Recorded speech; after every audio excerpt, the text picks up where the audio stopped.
welcome to the deep dive. You might be facing a really tough situation right now, something high stakes financially, emotionally. Maybe it's a divorce settlement, or you're trying to settle an estate properly, or perhaps you're challenging a property tax assessment that just feels wrong. Yeah, and in every single one of those cases, there's something you absolutely must have. Mm. The real estate value has to be spot on, accurate, unbiased, and maybe most importantly, legally defensible. Mm. We're not just after a number here. No. We need a foundation, something that can hold up under questioning, maybe in court or under scrutiny from, say, the IRS. And that really hits the problem we're digging into today, doesn't it? How do you actually pick the right professional for this kind of specialized private appraisal? Because it's so different from the usual appraisal you get for a mortgage. Miles different. So our mission today is to give you, the listener, the tools, the clarity, really, to navigate this, confidence to vet these experts properly. Exactly. We want to show you what to look for, but also, maybe even more critically, what the red flags are, what to actively avoid. Because, look, we have to be really clear. Not all certified appraisers are the same. And frankly, not all appraisal reports are created equal, especially when there's so much on the line, financially and legally. I think that's a common misunderstanding, right? People think, okay, they're licensed, they're certified, they must know real estate valuation. But you're saying an appraisal for a divorce or an estate settlement needs a whole different skill set, even a different report structure compared to a typical mortgage appraisal. Why is that? That's absolutely the core issue we need to unpack. Yeah. There was a huge shift, really, in the appraisal world. Started around 2022. You remember interest rates started climbing. Right, and the refi boom just dried up. Exactly. Conventional mortgage work, which was, the bread and butter for so many appraisers, it slowed dramatically. So everyone needed new work. Precisely. And you saw this flood of appraisers suddenly trying to get into non-lending private jobs. The problem was, many of them just didn't have the specialized experience, the competency needed for these really unique, nuanced situations like divorce or estates. They knew how to fill out the standard bank forms quickly. But not how to build a defensible case for court or the IRS. You got it. They try to apply their standard kind of high-volume process to a job that really needs custom, in-depth analysis. Okay, so what does that actually look like for the client who hires someone like that? What's the practical outcome? Well, the most common pitfall is you get a report back that's put together using standard lending forms, maybe a Fannie Mae form or something similar, and that is a critical mistake in these situations. Why? What's wrong with using those forms? Because those standard forms, they simply cannot meet the specific legal requirements or the evidentiary needs of a private situation, like a court case or an IRS submission. Okay, let's make this concrete. Give us an analogy. What's the risk comparable to? Okay, think of it like this. Imagine you have really complex international business income, right? Lots of details, foreign accounts. And you try to file your taxes using the simplest form available, like the old 1040-EZ. It just wouldn't work. The form isn't designed for that complexity. Exactly. The form itself might be legal, but it completely fails to capture the necessary detail the authorities, in this case the IRS, require. Lending forms are built for one primary purpose: to tell a lender the current market value, basically to cover their loan risk. They're incredibly narrow. So what specific information, what kind of analysis is missing from those standard lending forms that you absolutely need when you're dealing with legal scrutiny or the IRS? Right, there are a few key things missing, structurally missing. First, they often don't handle a specific retrospective date very well. Like valuing a property as of the date of separation in a divorce, which might have been months or even years ago. Okay, that's critical. Second, there's usually no dedicated space or structure for outlining the specific legal context or the requirements of the case. And third, and this is huge, they severely lack the room for the kind of in-depth narrative market analysis that's essential for reports going to court or the IRS. You need detailed support for every single conclusion, and those forms just aren't built for that level of explanation. That difference between just stating a current value versus building a defensible historical narrative, that's massive. And it leads us right into the trap of choosing an appraiser just because they offer the lowest fee. It's tempting, right? Save a few $100 up front. But what's the potential long-term damage if that cheap report doesn't cut it? Oh, it's the classic definition of penny wise and pound foolish, really. Choosing the lowest fee is often a huge trap because what you're usually paying for is speed and, frankly, superficiality, not thoroughness. We saw this really painful example with an estate appraisal. The client, trying to save money, went with the cheapest option, saved maybe, $400 initially, but the appraiser rushed it. Used a simple format, likely a lending form, and the report just lacked the depth of analysis the IRS requires for estate tax purposes. It didn't explain why the value was what it was. So what happened when the IRS got hold of it? Rejected. Flat out. The first Yeah. report was deemed insufficient, useless, basically. So not only did the client have to turn around and pay for a completely new appraisal done correctly, paying twice, Ouch. but the delays caused by this mess added thousands in legal fees. And honestly, the emotional cost, the extra stress and time settling the estate, that was enormous too. The cheap report ended up being a financial and emotional disaster. Okay, this is where it gets really practical for our listeners. Let's frame this decision not just as paying a fee, but as crucial risk management. Absolutely. That's exactly how you should think about it. You are investing in security. You're paying for the confidence that this report, this valuation, will actually hold up under pressure. When the financial stakes are this high, this is absolutely not the place to cut corners. A fee that looks suspiciously low, that's almost always a red flag. It often means rushed work, or worse, the appraiser is working way outside their area of actual expertise. All right, so if we agree that competence, the right kind of competence, is everything, we need a solid vetting checklist. If I'm the client and I'm interviewing appraisers for a complex divorce or maybe an estate valuation, what specific credentials and experiences should I be drilling down on? Okay, the vetting has to go way beyond just checking for a basic state license. That's just the entry ticket. First, look at their certification level. Are they a certified residential appraiser or are they a certified general appraiser? It matters. Hold on, let me push back slightly. If they're certified to appraise my house, which is residential, why should I care if they also have the general certification, which covers commercial properties? How does that help me? That's a fair question. It matters because the certified general license means they're qualified to appraise all types of real estate, no matter how complex or valuable. It signals a broader, deeper understanding of valuation theory, market dynamics, different income streams, things that can actually make them better, even at complex residential assignments. It speaks to a higher level of training and understanding. Okay, I see. It's like a proxy for a wider knowledge base. Got it. Now, beyond the license level, let's talk about those extra letters people sometimes have after their names, the designations. If someone has the basic state license, what's the real risk if I ignore those advanced designations? The risk is you might be getting someone who only met the bare minimum requirements. Those advanced designations, they signal a commitment to much more rigorous, often peer-reviewed, education and demonstrated experience. You really want to look for designations from respected organizations that demand more than the state minimums. Like what? Which one should people look for? Specifically, keep an eye out for an IFA designation. That's from the National Association of Independent Fee Appraisers.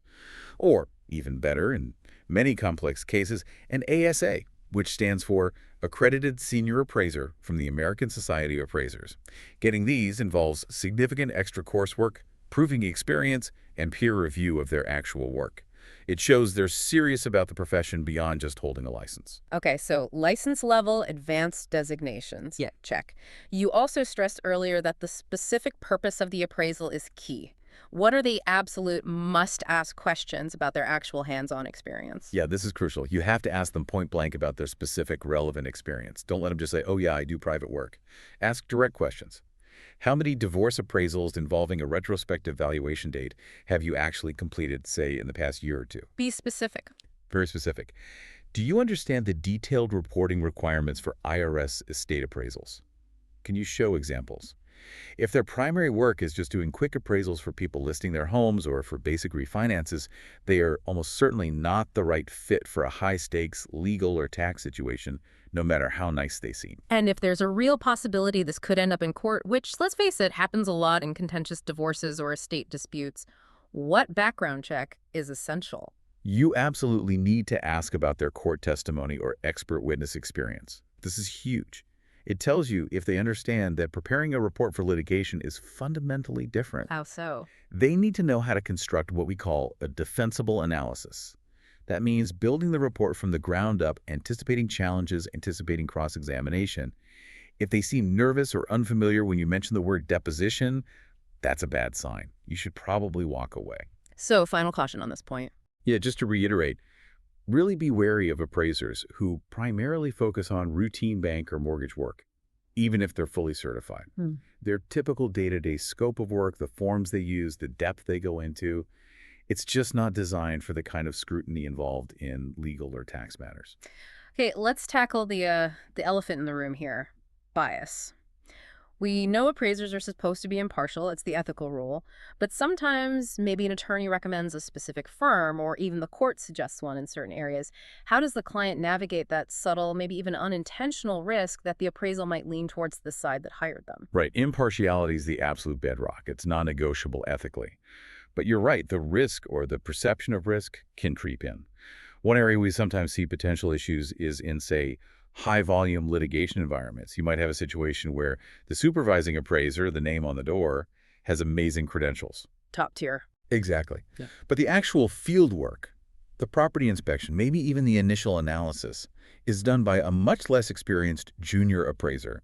The supervisor then just reviews it and signs off. It's sometimes called the rubber stamp problem. It lends credibility, but the person doing the core work might lack the deep litigation experience needed. That's an integrity risk. So let's be really clear then. What does the appraiser's ethical code, their rule book, actually say about this? The guiding principles are laid out in US PAP. That's the Uniform Standards of Professional Appraisal Practice. It's the Bible for appraisers. And US PAP is crystal clear. An appraiser must not act as an advocate for their client, period. Trying to hit a specific number someone wants, absolutely forbidden. So what is their role then? Our sole job, our only mandate, is to develop and report an unbiased opinion of value based on market evidence to support the facts. We have to impartially consider everything, the good, the bad, the ugly. We often say all goods and all beds, every positive attribute, every negative factor about the property and the market conditions. And it doesn't matter who hired us or who's paying the bill. Okay, so how do the real pros handle it when maybe a client or their attorney tries to push them subtly or not so subtly towards a certain value? How do they manage that pressure? They manage it by adhering strictly to US PAP, by focusing entirely on the market data, the verifiable facts, and the specific definition of value that's required for that particular assignment. And crucially, by communicating clearly up front.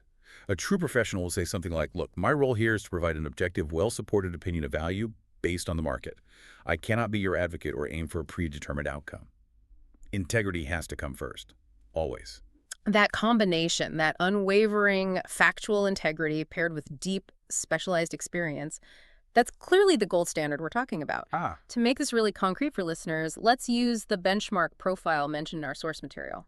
Ernie J. Ramos. What specific things in his background really exemplify the kind of robust profile someone should be looking for? Yeah, Ernie Ramos is a great example of putting all these pieces together. First, he holds those key advanced designations we talked about, the IFA and the ASA. That signals commitment beyond the basics. Okay. Second, and crucially, like we discussed, he's an Illinois-certified general real estate appraiser. Remember that breadth we talked about. Licensed for all property types. That foundation covering residential, commercial, mixed use. It shows a deep, versatile understanding that's invaluable even in complex residential cases. So it's not just the letters, it's the breadth of the underlying license and knowledge base. Exactly.